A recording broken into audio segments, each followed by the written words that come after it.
South Africa's ruling African National Congress completed its leadership elections, with incumbent President Jacob Zuma elected to a second five-year term. Also elected was Cyril Ramaphosa to the position of Deputy President and Zweli Mkhize to the post of Treasurer General. The Leadership Congress consolidates Zuma-led control of the African National Congress and South African government direction for the next several years to come. It also spells the beginning of the end of careers of a group of Zuma detractors who rallied behind incumbent Deputy President Kgalema Motlanthe, but who included Human Settlements Minister Tokyo Sexwale, Sports Minister Fikile Balula, and incumbent Treasurer General Matthews Posa, not to mention Julius Malema, the former president of the party's Youth League. This group of anti-Zuma dissidents held a northern Sotho ethnicity in common and rallied political forces within the African National Congress this year to try to unseat Zuma. As a consequence of their challenge, they now face ejection to the political wilderness.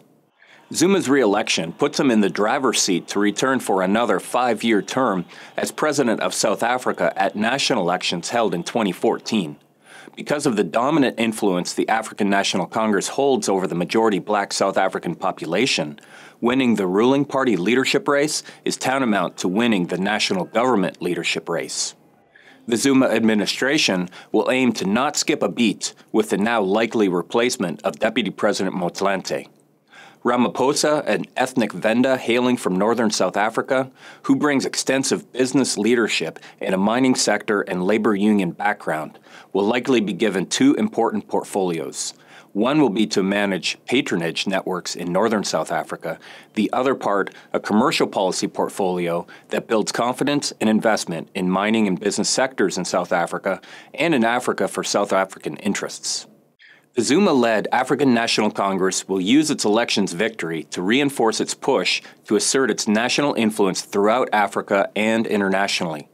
South Africa views itself as Africa's natural great power, but efforts it has involved itself in, such as mediating conflicts from Ivory Coast to Libya, have not translated into commensurate influence shaping events.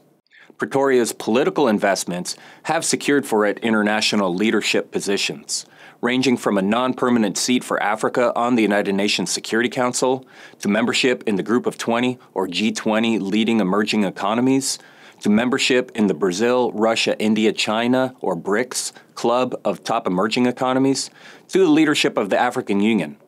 These portfolios have given South Africa a seat at global tables.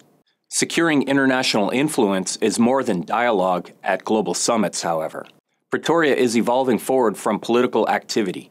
It is now beginning to invest its efforts with substance, deploying economic capital to support infrastructure and energy projects in countries ranging across Africa, France, and the United States. All efforts by Pretoria to acquire influence through extensive commercial networks. With re-election securely achieved and internal influence consolidated, the Zuma-led South African government will reinforce its push for outward influence, backed up by economic statecraft.